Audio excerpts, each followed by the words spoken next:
Mateus capítulo 22, versículo 37 em diante, diz assim: respondeu-lhe Jesus: tu amarás o Senhor teu Deus de todo o teu coração, de toda a tua alma e de toda a tua mente. Este é o primeiro e grande mandamento.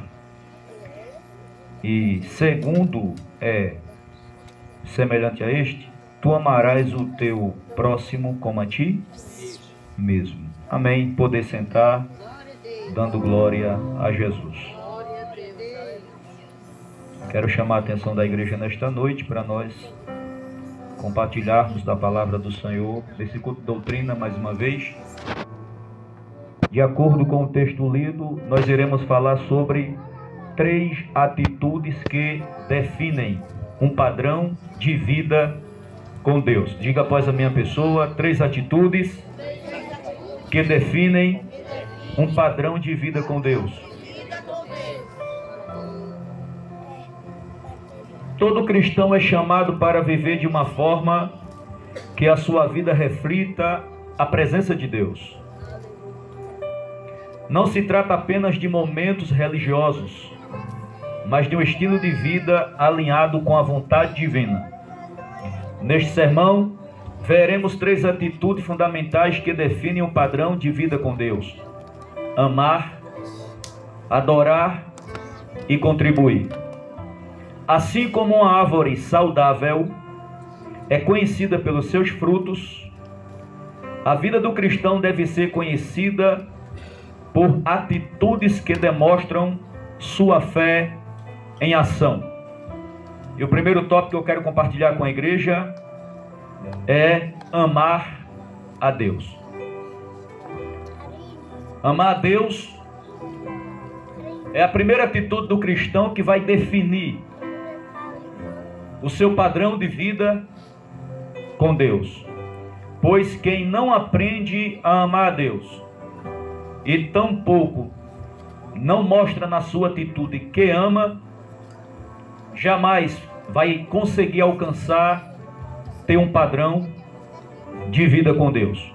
Abra sua Bíblia em Mateus capítulo 22 e o versículo 37 é o mesmo que nós lemos aqui, mas é necessário que nós leia para poder aprender mais com a palavra de Deus.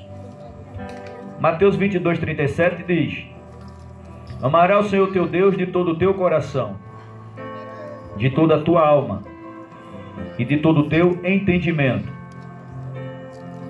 Tem tradução que diz toda a tua mente.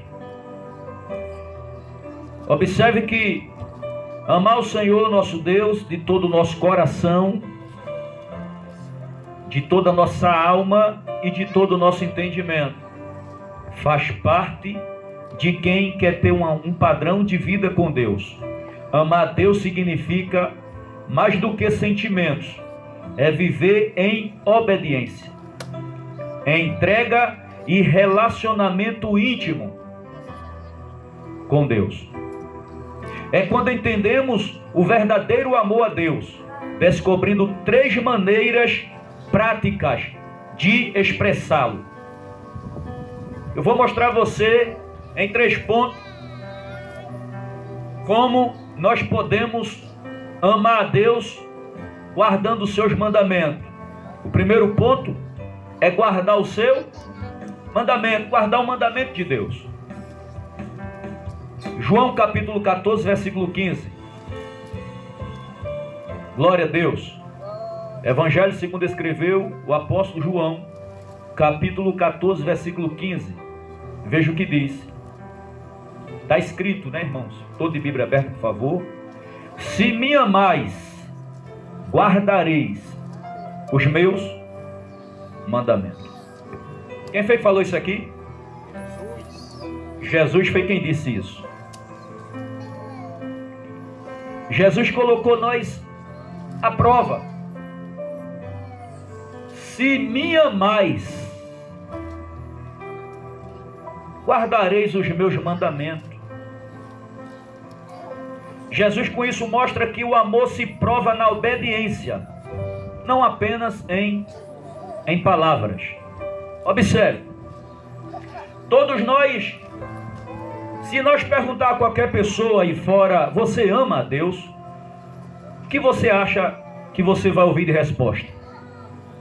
Todos vão abrir a boca e vão dizer: amo a Deus. Certo?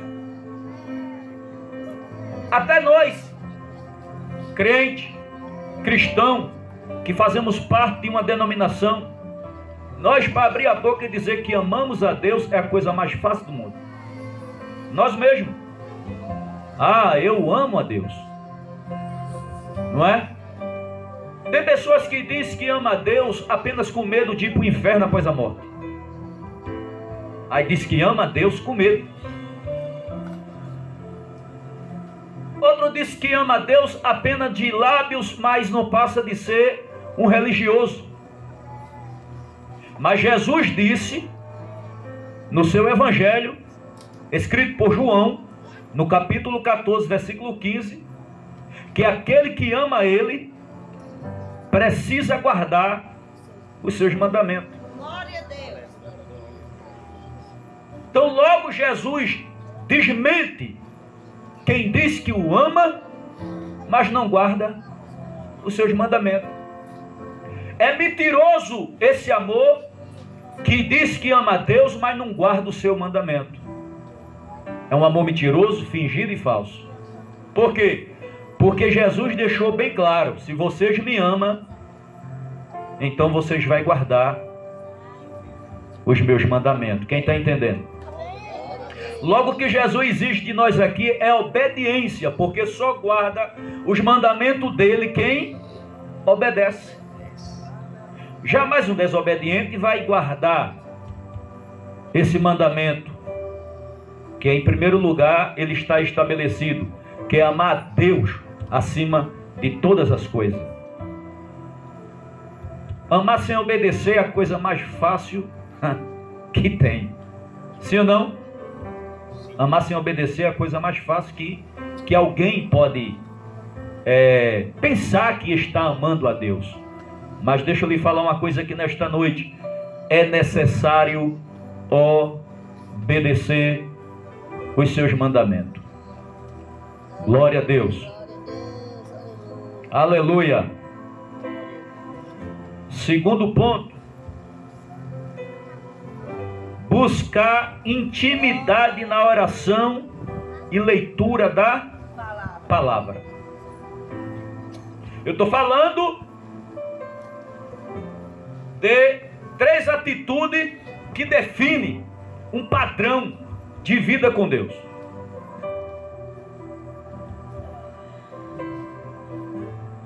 Buscar intimidade na oração e leitura da palavra faz parte. Quem quer crescer na presença de Deus, quem nunca quer ficar como um menino na presença de Deus, porque quando a gente vem para a casa de Deus, que entrega a vida ao Senhor Jesus, a Bíblia nos chama de menino na fé. Somos criança na fé. E se você for adulto, fique ciente que você é um adulto criança. É um adulto na idade física, mas na presença de Deus é criança. Ainda vai crescer espiritualmente. Mas só tem crescimento se, primeiro, a pessoa começar a buscar ao Senhor na oração e na leitura da palavra. Quem está entendendo? E às vezes nós, meu Deus, é tanto crente que não pega nem na Bíblia. Ele é crente, mas não pega na Bíblia. Nem para olhar.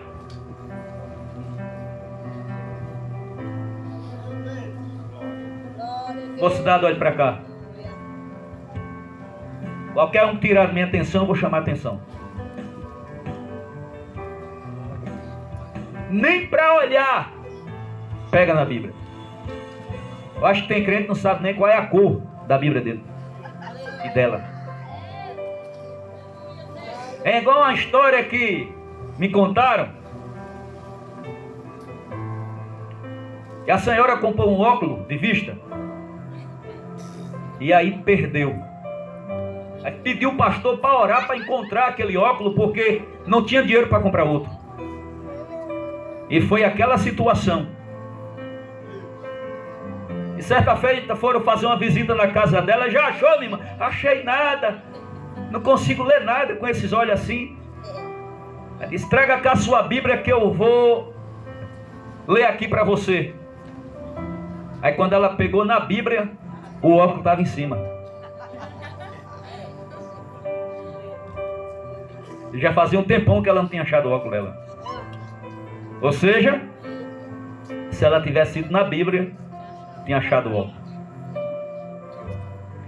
Eu quero dizer a você nesta noite que se você for na palavra, você vai achar muita coisa. Não é? Coisa boa, que é a palavra que vai nos ensinar, e a mesma vai mostrar coisa ruim em nós, que precisa que o Espírito Santo tire. Quem está entendendo? Então buscar o Senhor em oração e na leitura faz parte desse padrão de vida com Deus, para quem quer crescer espiritualmente na presença do Senhor. Quem quer se tornar um adulto na fé.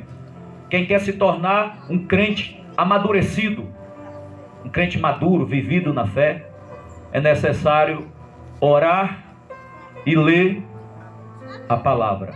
E quando eu falo de oração, só não é apenas no culto, na hora que a igreja está, que aí alguém chega faltando 5 minutos, outro chega faltando 2, outro chega faltando 1 hora, começa do início e tudo. Mas quando eu estou falando de oração, é realmente você ter aquele momento com Deus no seu lar. Deixa eu fazer uma pergunta a você nesta noite. Você tem essa prática de um momento com Deus no seu lar? Não estou falando aqui nem de muita coisa, mas você tem? Ou você deixou de praticar, não é? Você tem essa prática de pegar a Bíblia todo dia e ler algo da palavra para a sua vida? Ou você deixou essa prática também? Então, sem essas atitudes, jamais o crente vai crescer na presença de Deus. Abra sua Bíblia, livro de Salmo 119, versículo 97. Salmo 119, versículo 97.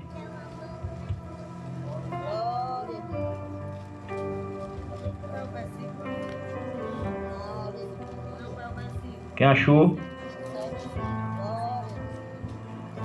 97 é o versículo do Salmo 119.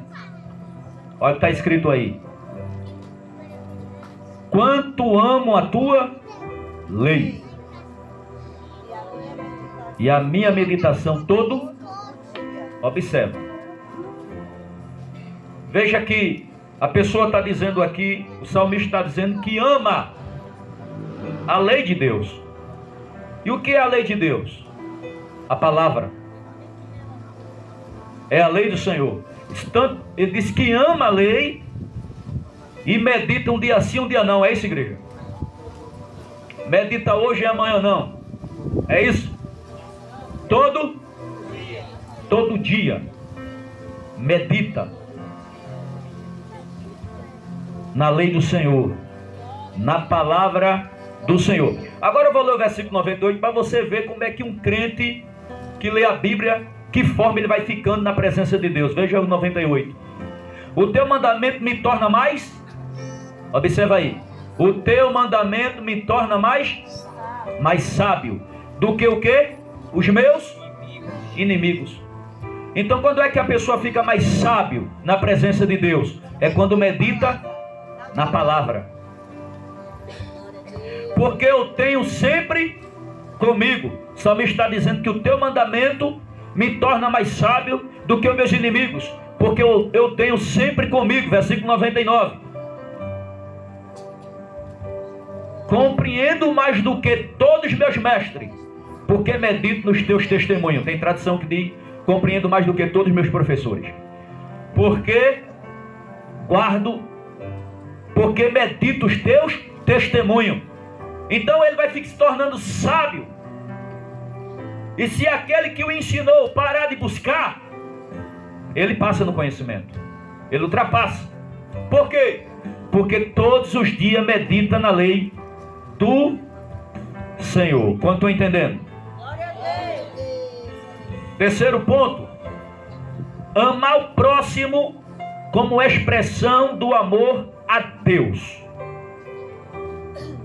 Amar o próximo também faz parte. Aqui é aqui onde a coisa acontece. Esse segundo mandamento aqui, amar o próximo. Irmãos, estamos vivendo uma época que estamos tendo dificuldade de amar o irmão dentro da igreja. Viu? Estamos numa época que Jesus já dissera, Jesus já alertou, Jesus já disse, para que a gente fique bem acordado, que nos últimos dias o amor de muito se esfriarão.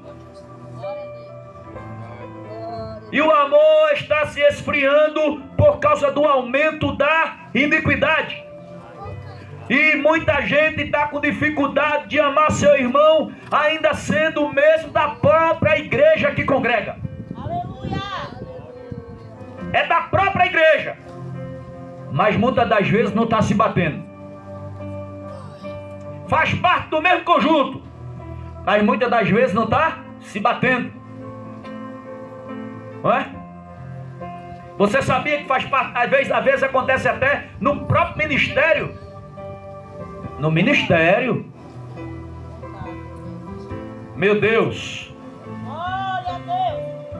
No ministério, que é o espelho da igreja. Muitas das vezes tem alguém que não está se batendo com alguém. Sangue de Jesus tem poder. Espelho da igreja.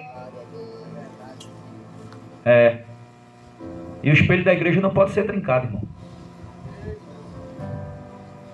Um espelho trincado tu não quer olhar não, tu vai ver dois rostos, né? Vai jogar fora, certo? Ele tem ou inteiro ou nada, né, diabo? Ou ele completou nada. Como é que a igreja vai conseguir olhar para um espelho trincado? Então o ministério é a luz que reflete para o aprendizado da igreja. Aí como é que alguém no ministério não pode se bater com outro? Membro batizado nas águas, sendo membro do corpo de Cristo e não poder suportar o outro membro. Aí eu quero agora falar uma fala que o apóstolo Paulo já falou em uma das suas cartas, quando ele está falando sobre o corpo. Aí ele diz assim: pode porventura a mão reclamar com o braço, irmão? O olho vai reclamar com a boca? Porque o braço precisa da mão, e a mão precisa do... Pronto, os pés precisam dessa canela fina. E essa canela fina precisa dos pés. Então, da mesma forma que um membro não pode se bater com o outro, assim é os irmãos que faz parte do corpo de Cristo. Fomos chamados para ser unidos. Fomos chamados para guardar comunhão com Cristo. Fomos chamados para estar na mesma fé, no mesmo espírito, na mesma chamada, vocação. Fomos chamados para aprender com a mesma palavra. E fomos chamados para morar no mesmo céu. No mesmo céu. Lá em cima ninguém vai olhar para o outro com o rosto troncho, com a pestana para cima e outra para baixo. Lá em cima não. Lá em cima o sorriso é congate, um para o outro. Mas para chegar lá a gente tem que aprender a praticar isso aqui. Tem que aprender a praticar isso aqui. Glória a Deus. Eu já disse a pregação da semana passada que existem pessoas que eu me recolho para não andar junto. Isso que é isso, errado é não. Vou te explicar. A Bíblia diz: só anda dois se tiver de acordo. Como dois vai andar no mesmo caminho se os dois não estão de acordo? É julgo desigual. Então assim, então se eu vou me aproximar de alguém e aquele alguém vai tentar trazer embaraço para a minha vida, então não posso me aproximar, ok? Mas eu não posso odiá-lo. Eu tenho que amar. É porque tem gente que pensa que amar é carregar no braço.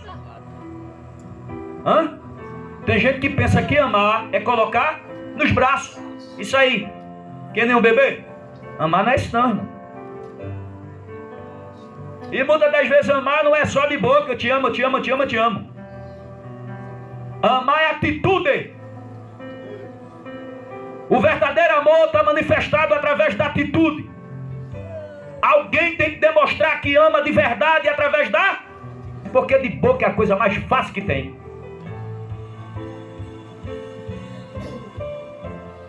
Tem marido que não está conseguindo amar nem a mulher. E tem mulher que não está conseguindo amar nem o marido. Se dentro de uma casa um casal não conseguir se amar, me diz aí lá fora. Me diz aí.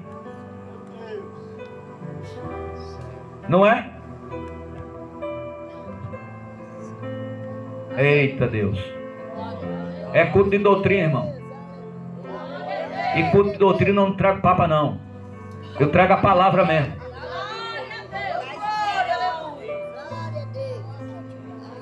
Se dentro do lar um cônjuge não consegue se dar bem um com o outro, me diz aí com quem está lá fora.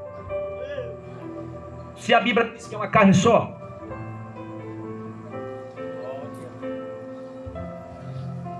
Eita glória. Glória a Deus. Aleluia. Aleluia. Amar o próximo. Diga assim, a minha esposa também é o meu próximo. E as mulheres, o meu esposo também é o meu próximo.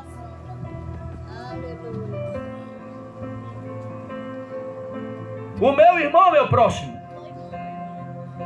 Mas se eu não conseguir amar, né? E tem gente que nem ama e nem se esforça. Sabia? Nem ama e nem se esforça. Porque o amor na vida do crente vai depender da busca do crente com Deus. Aquele que não tem comunhão com Deus não consegue amar. Guarda esse segredo aí no coração. Quem não tem comunhão com Deus não consegue amar. É a comunhão com Deus que nos faz amar o próximo bem. É a comunhão.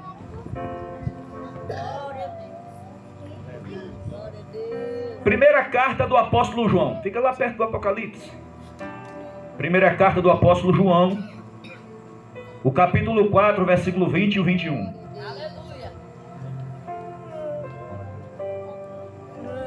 Aleluia, Jesus.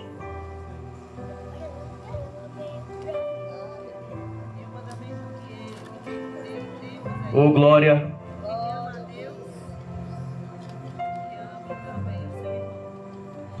Quem achou?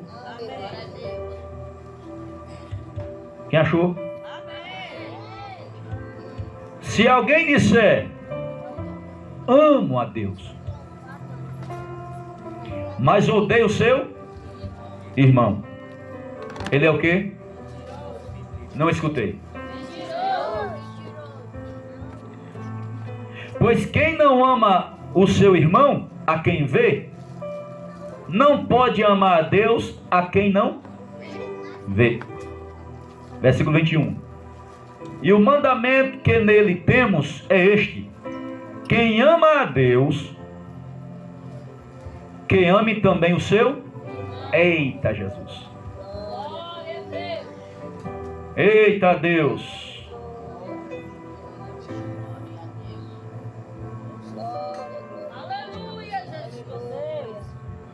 Eita Jesus.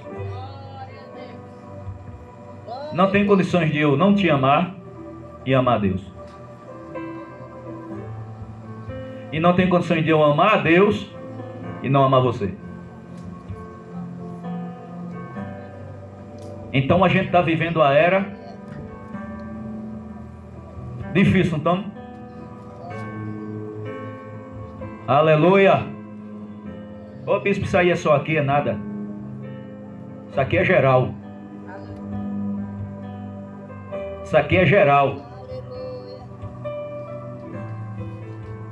Eita. Aleluia. Tu quer notar o tamanho do teu amor pro teu irmão? Deixa eu te falar uma coisa. Tu consegue evitar uma confusão com ele?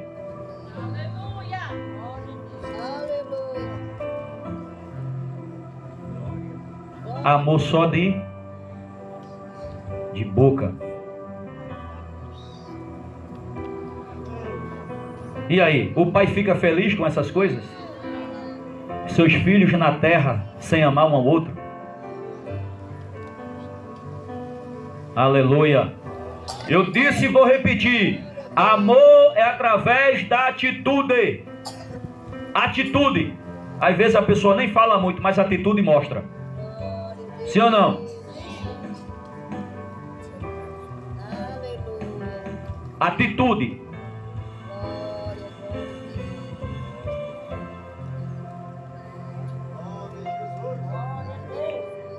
Amar a Deus sem amar o próximo é uma contradição à sua palavra.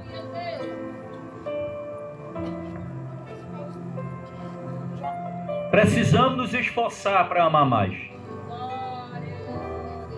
Precisamos. Somos juízes um do outro. Somos, eu estou generalizando agora. Onde tiver denominação, onde tiver placa de igreja, eu estou generalizando para todos. Somos juízes um do outro, acusadores, que esse papel ficou para o diabo, mas o crente pediu emprestado. Somos juízes, acusadores, um do outro. Hã? E Deus não deu essa autoridade para ninguém ser juiz. Aleluia, Deus. Gostamos de julgar. A gente mesmo define a vida do outro e pesamos na balança e damos decreto. A minha pergunta é: quem somos nós?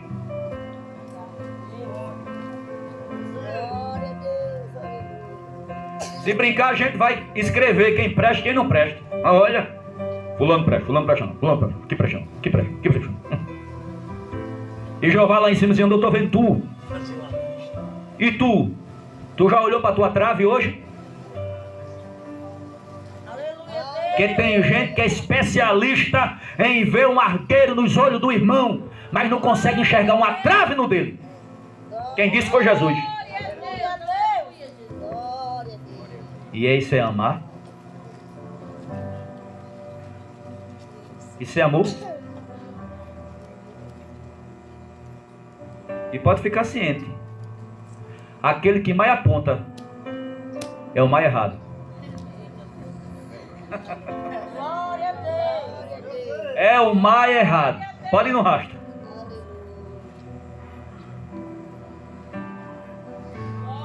Deus não chamou a gente para viver assim, irmão. Ele chamou a gente para viver assim. Porque o nosso negócio é lá em cima. Tem gente? Não é aqui. Errou.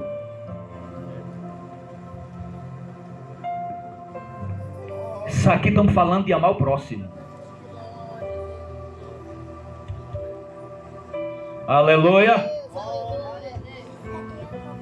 Estamos igual ao samaritano? Ou estamos igual ao sacerdote e o levita? Que o sacerdote passou de longe daquele homem que estava caído. E o levita? De longe também.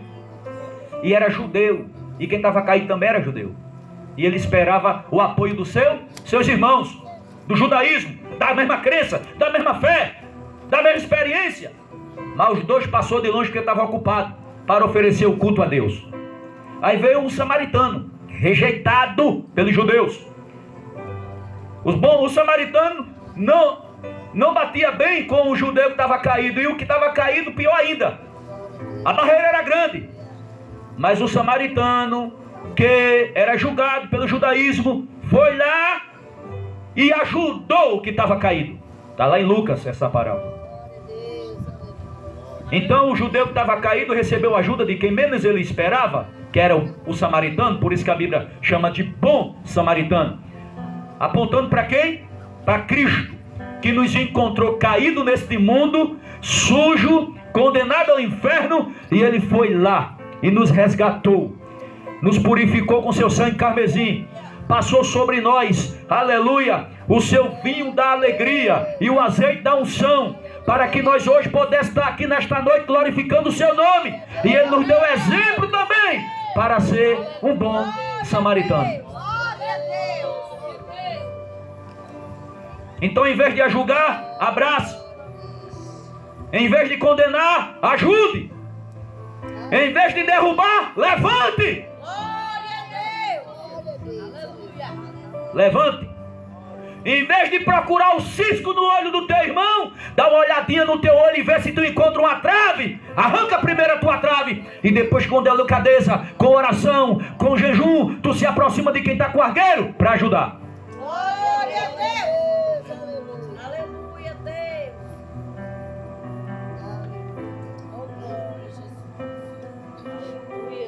Aleluia. Glória a Jesus. A internet está cheia de juiz. A internet está cheia de quê? De juiz. Gente com cada podridão guardado e com o dedo nos outros. Hoje se sente dono de ir lá, ninguém sabe de quê, porque tem fizeram um canal para isso. Canal para fofoca. E para lucrar também. Aí fica só com o dedão apontando, com o dedão apontando. Aí vai chegar naquele dia que quem ele está apontando o dedo vai estar arrependido, vai estar, aleluia, abençoado por Deus, vai estar perdoado, vai estar lavado, transformado, regenerado para subir para a glória. E ele que passou, ou ela, o tempo todo com o dedo apontando, vai ser julgado pelo juiz. Aí vai ver, quando Deus disse: quem te deu autoridade de abrir isso para estar difamando, destruindo a vida dos outros? Quem foi? Eu não fui. Agora bora acertar as contas. É os donos da verdade, não é? E se a gente brincar, nós também somos os donos da verdade. Eu vim nesta noite aqui mexer na sua ferida, meu irmão. Mexer nela, para Jesus curar aqui nesta noite.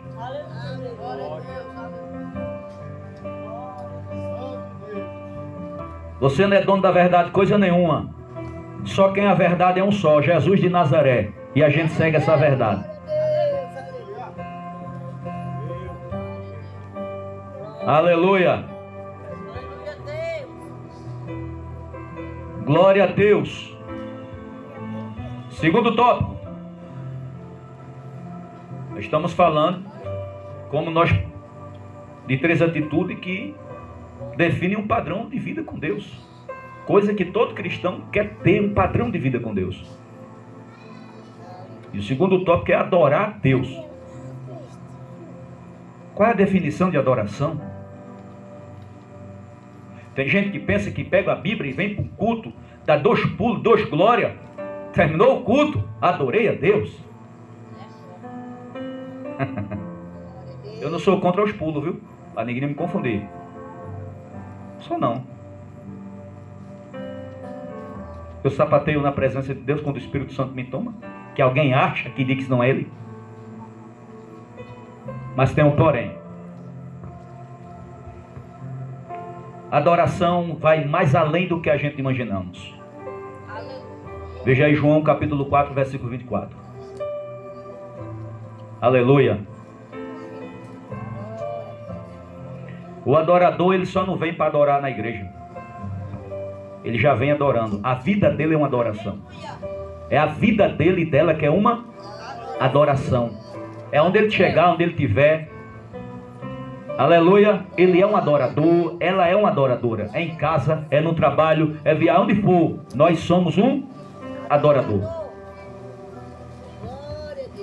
Que adoramos ao Pai em espírito e em verdade.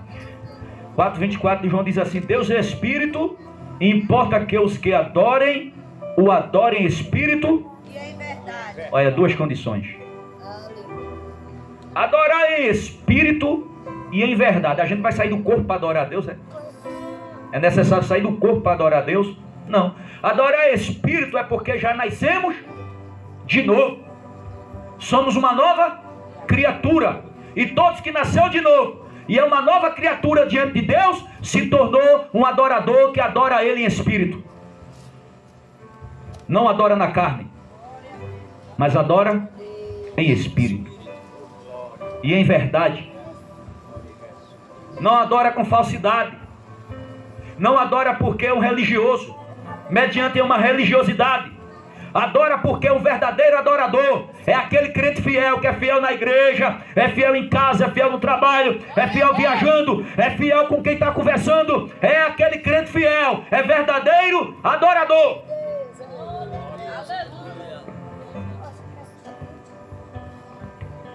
Aleluia! A mulher samaritana, coitada, pensava que adorar o Senhor era lá nos montes, como os samaritanos ensinou. E ela pergunta que os judeus dizem que para adorar tem que ser em Jerusalém. Mas Jesus disse: vocês falam do que não conhecem, nós porém falamos do que nós conhecemos. Chegou a hora, e agora é, que os verdadeiros adoradores adorarão o Pai em espírito e em verdade. Mas também tem alguém que pega essa fala de Jesus aqui e diz: já que os verdadeiros adoradores adoram o Pai em espírito e em verdade, então dessa forma eu não preciso de congregar, eu não preciso de ir para igreja nenhuma, porque afinal de contas eu sou um adorador. Então só eu abrir minha boca em casa e adorar o Senhor. Aí deixa eu te falar uma coisa: quem deixou de congregar, quem deixou de caminhar, quem deixou de fazer parte de uma igreja e ter uma liderança espiritual sobre a vida dela e a vida dele, deixou de ser adorador, porque o adorador obedece, está escrito na palavra, Hebreus capítulo 10, versículo 25, e não fazemos como os demais, que abandonou a sua congregação. Meu Deus. Jesus não fala nada que quebre a palavra. Hebreus 10, 25, não faça como os demais, que deixaram, abandonaram as suas congregações. Logo, eu me encontro na realidade. Se eu tiver com essa forma, eu estou desviado.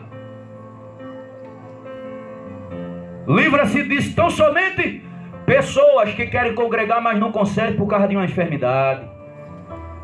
Às vezes estão presos, aceitaram a Cristo, querem ter uma oportunidade de, quando sair para caminhar para a casa do Pai, não consegue. Está entendendo? Aí Deus recebe, porque está vendo a intenção do coração. Não está parado, não é porque quer. Que na realidade a intenção é adorar a Deus. Agora quando a gente... Por quê, irmão? Porque é necessário o cristão ter a comunhão com Deus e a comunhão com os irmãos. É aquilo que eu já li. Como tu diz que ama a Deus, o qual tu não vê, e não ama o teu irmão, o qual tu vê. A comunhão com a igreja faz parte da adoração.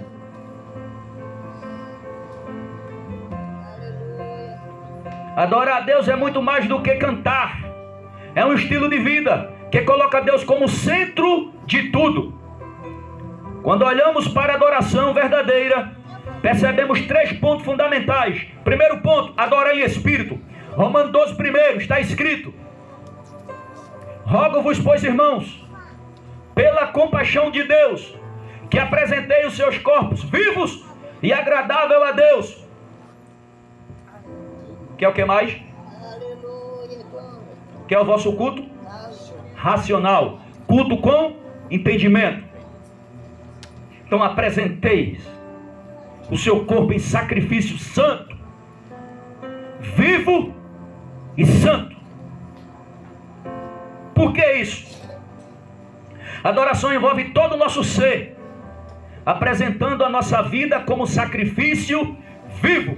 Paulo disse na carta aos Tessalonicenses que o nosso corpo, a nossa alma e o nosso espírito deve estar totalmente em santificação. Isso significa que é uma vida de sacrifício.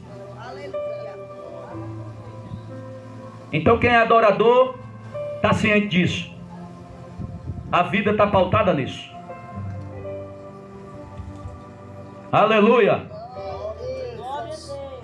Glória a Jesus. O segundo ponto, que o adorador a Deus também adora em verdade. Veja aí Salmo 145. Salmo 145, versículo 18.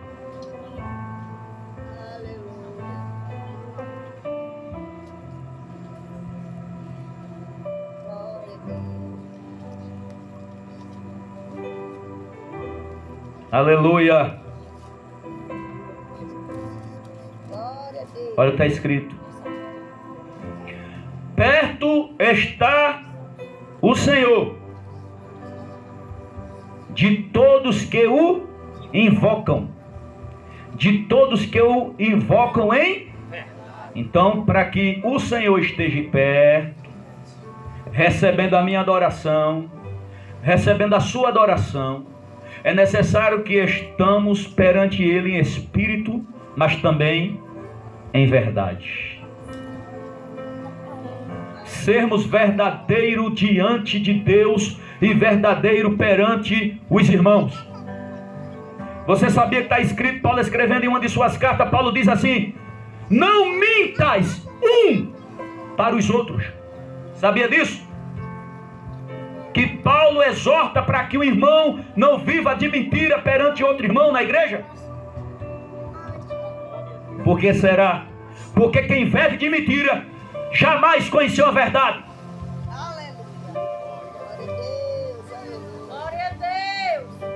E conhecereis a verdade, e a verdade vos Libertará. só a verdade que liberta. Depois que nós conhecemos ela, quem é a verdade, igreja? Quem é a verdade?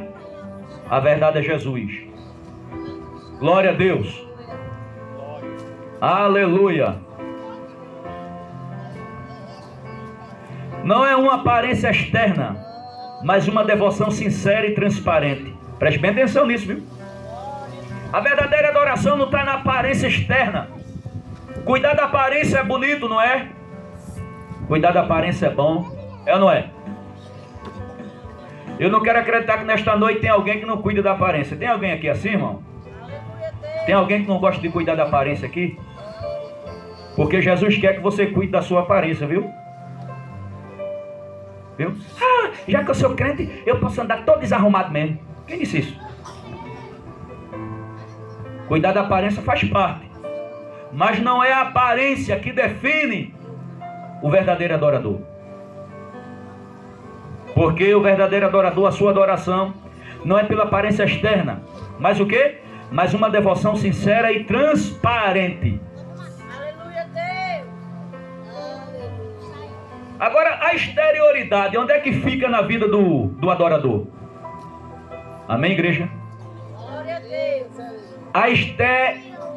A exterioridade, o exterior, fora da gente, assim a aparência. Mediante o adorador, onde é que fica o nosso exterior? De todo jeito? Hã? Já que a adoração é só de dentro, no interior, então o nosso exterior serve para quê então? Serve para quê, igreja? Então o interior pode ficar de todo jeito? O exterior? Aleluia, Deus. Não. O adorador, ele é notado onde chega. Por quê? Porque a sua vida de compromisso com Deus, a pessoa observa e vê que aquela pessoa é uma pessoa diferente. É um adorador do Senhor que adora o Pai e Espírito em verdade. Aleluia, Deus. Aleluia. Glória a Deus. Aleluia. Terceiro, adorar com alegria e gratidão. Adorar com alegria. Às vezes a igreja está de pé, batendo palma, uma alegria imensa, algo tão bonito, tão extraordinário, está transparente, está transbordando, mas tem gente que está assim.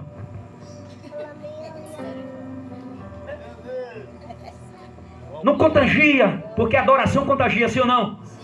Está em mim, está em você, passa para fulano, passa para Deus, mas tem... Meu Deus! Você está onde, rapaz?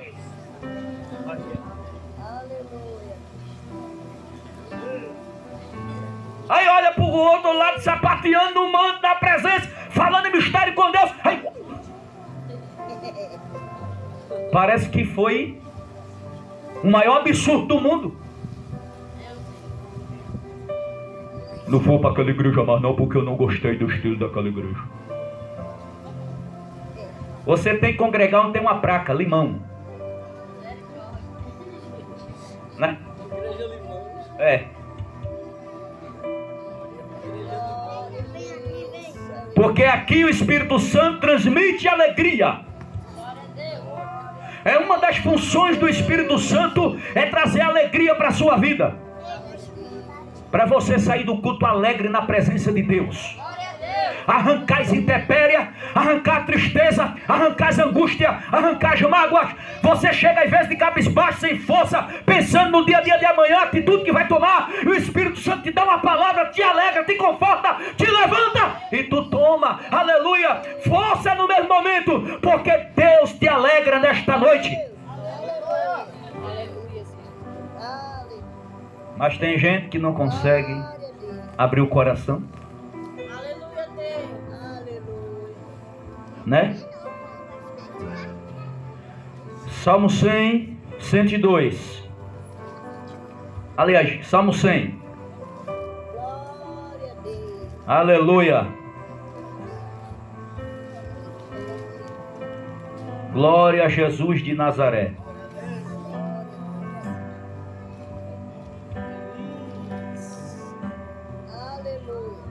Salmo 100.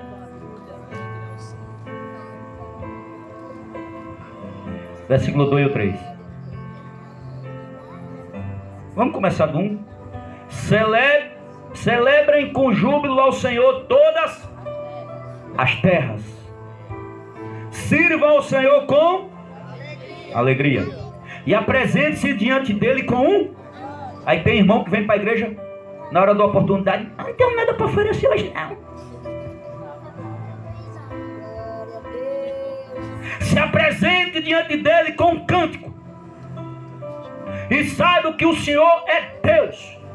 Foi Ele que nos fez. E dele somos. Somos o seu povo e o rebanho do seu pastoreio. Então como eu não vou me apresentar perante um Deus todo-poderoso desse com alegria para adorá-lo?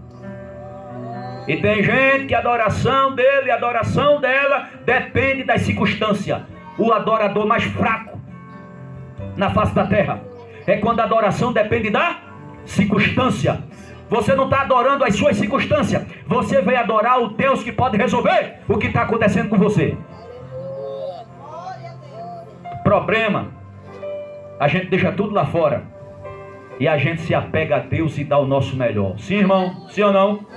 Se apega e dá o nosso melhor. Mas quando alguém traz problema de casa, quando alguém traz problema do trabalho para a igreja, traz problema de casa, problema do trabalho, tá entendendo? Aí chega no meio do povo e não consegue se conectar com os céus, não consegue se conectar com o Espírito Santo, porque a cabeça está cheia, aí não consegue adorar. Aí você volta para casa vazio, sem forças, porque você não aproveitou a ocasião para dar lugar ao Espírito Santo. Se tivesse dado lugar, você ia sair outra pessoa, renovada e renovado. Glória a Deus. Às vezes pode chegar com peso, parece uma tonelada. Deus arranca e você volta leve, leve, leve, leve, leve. Porque o Senhor é que nos faz estar leve na presença dEle. Quando a gente abre o coração. Aleluia, Deus. Aleluia. Glória a Deus. Mas se eu disser para tu que tem gente que não sabe nem o que é cultuar. É verdade? Não sabe nem o que é cultuar Deus.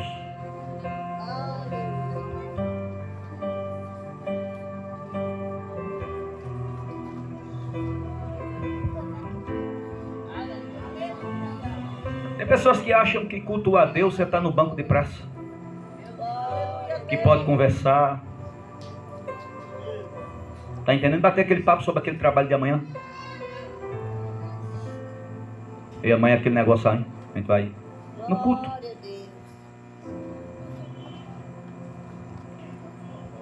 mal para sentado no culto.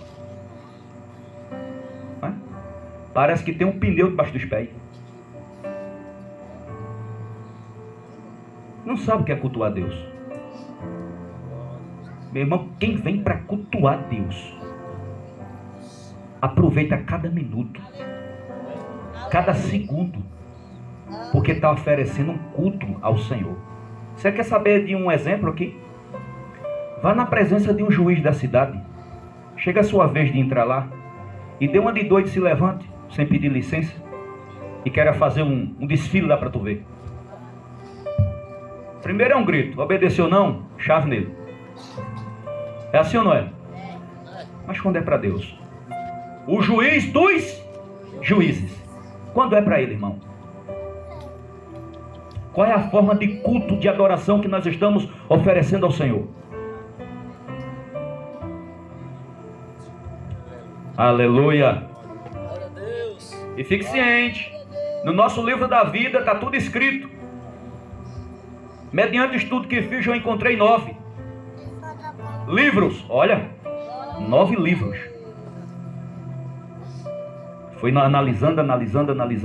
Pode ter mais, eu encontrei 9. Deus definindo a nossa vida todinha lá, escrevendo. Para quê? Para dar conta a Ele. Não é forte, irmão? Aleluia, Deus. A adoração também faz parte, irmão. Glória a Deus. A adoração também faz parte.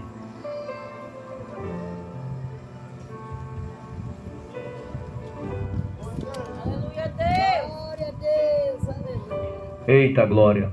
Glória a Jesus. A verdadeira adoração não nasce da obrigação. Olha aí, irmão, quem você que adora a Deus se sente forçado para adorar, isso não é adoração.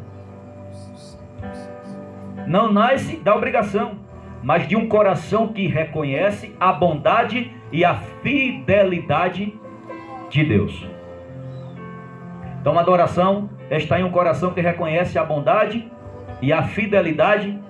Então pessoa que tem um coração assim sabe que o Senhor é digno de louvor, de adoração e de reverência.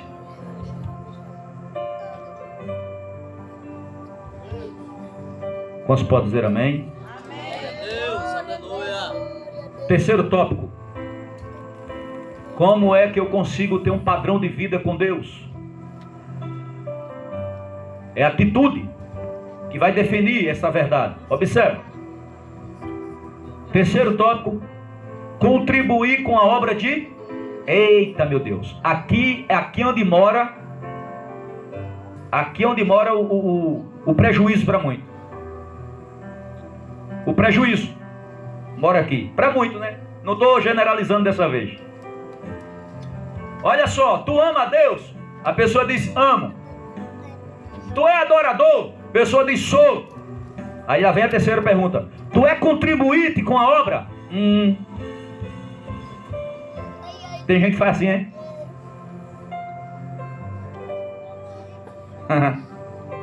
O amor foi embora e a adoração também. Eita! Mas contribuir faz parte também. Observa. Cada um contribui. Abre a tua Bíblia, 2 Coríntios 9, 7. 2 Coríntios capítulo 9, versículo 7.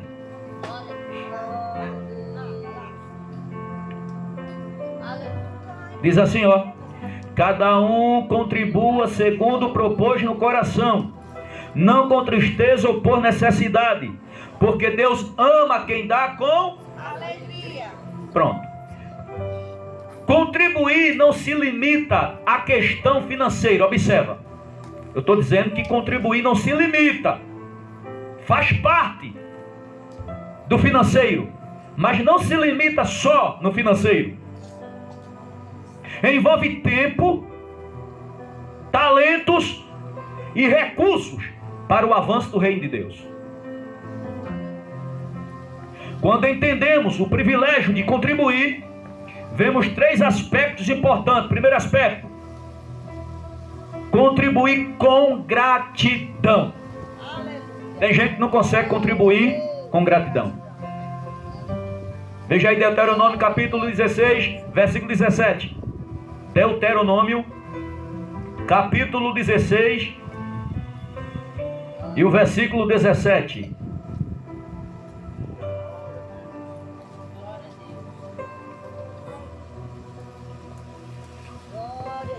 Mas cada um oferecerá na proporção em que possa dar, segundo a bênção que o Senhor seu Deus lhe houve concedido. Então, como é a contribuição com gratidão? O versículo diz: mas cada um ofereça na proporção em que possa dar, segundo a bênção que o Senhor, seu Deus, lhe houve concedido. É segundo a bênção que o Senhor nos entrega. O coração grato entende que a bênção de Deus vindo para a mão dele, ele compartilha com a obra. E faz isso com tristeza. Por necessidade? Não. Nem com tristeza, ou também não também por necessidade, mas com alegria, coração grato. Glória a Deus.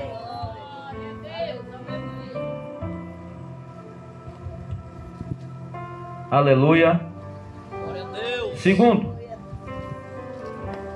contribuir com generosidade. Isso aqui é um pouquinho mais complicado. Se tem gente que para contribuir já acha ruim, quanto mais com generosidade. Veja aí, 2 Coríntios capítulo 8, versículo 3 ao 5.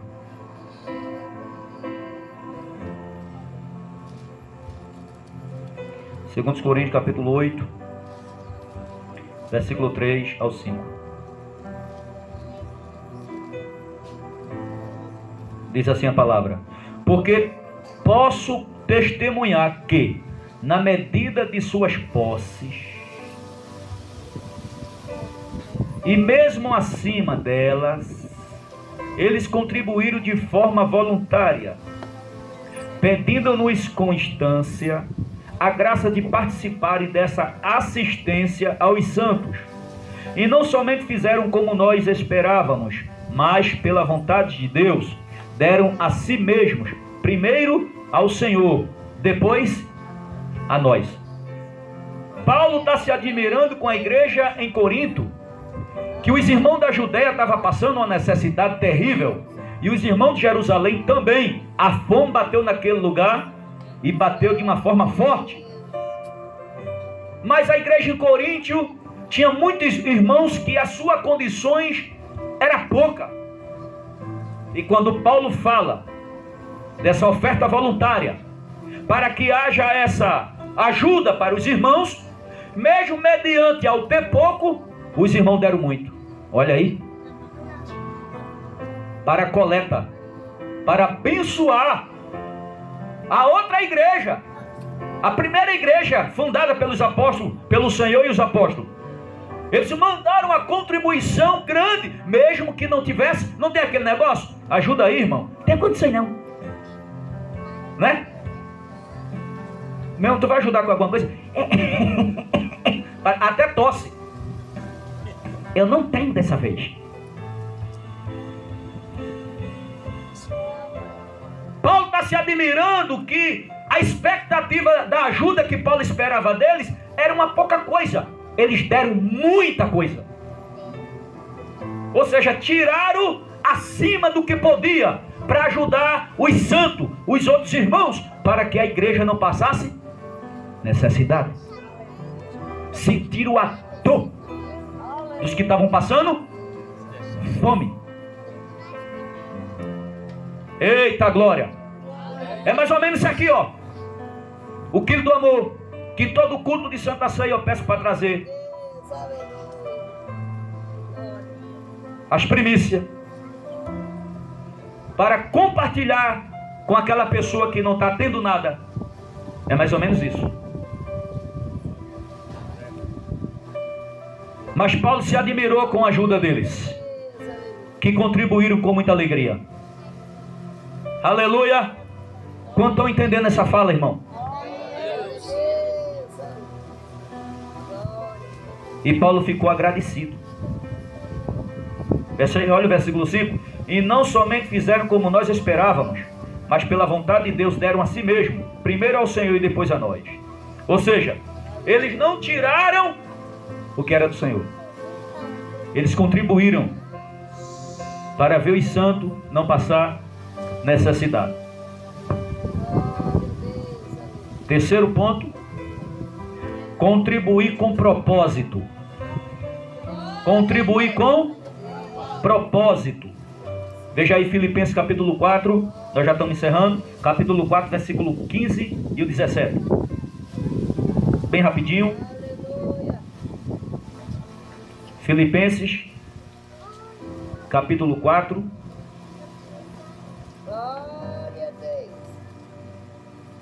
Ô glória. 15 e 17. Olha o que está escrito.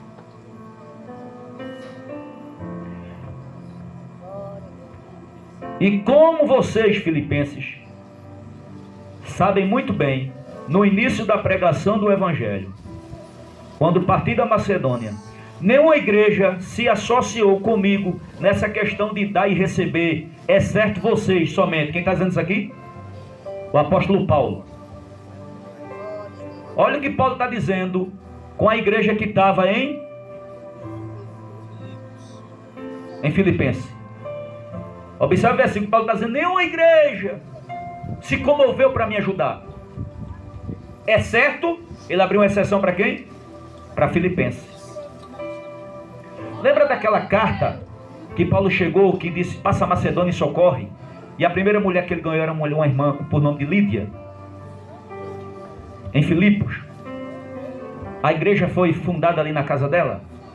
Então aquele povo ali, que o carcereiro se libertou, a jovem demoniada se libertou, aquele povo socorreu Paulo na hora da necessidade, onde muita igreja se esqueceu. E Paulo está admirado e agradecido. Olha o versículo 16. Porque até quando eu estava em Tessalônica, por mais de uma vez vocês mandaram bastante para as minhas necessidades. Então a igreja em Filipos, ou a igreja de Filipenses, estava sustentando o ministério do apóstolo Paulo. Ele era fazendo a obra e a igreja mandando aquilo que ele estava necessitado. Quem está entendendo? 17. Não que eu esteja pedindo ajuda. Então significava que ele não estava pedindo, mas a igreja estava enviando. Pois o que realmente me interessa é o fruto que aumente o crédito na conta de vocês. Paulo está dizendo assim: não que eu esteja pedindo, mas eu recebo com alegria. Para quê? Para que eu quero que aumente o crédito dos frutos de vocês. Ou seja, enquanto mais a igreja dá, mais fruto ela vai tendo diante de Deus. O que importa é que a igreja fosse no aprendizado de dar fruto para o Senhor. E ela estava ajudando o apóstolo. Então ela estava dando fruto. Só que muitas das vezes a gente não vê esse negócio de dar fruto para Deus tirando algo da gente. Né? Eu vou dar fruto para Deus, tenho que tirar algo de mim. Então é isso.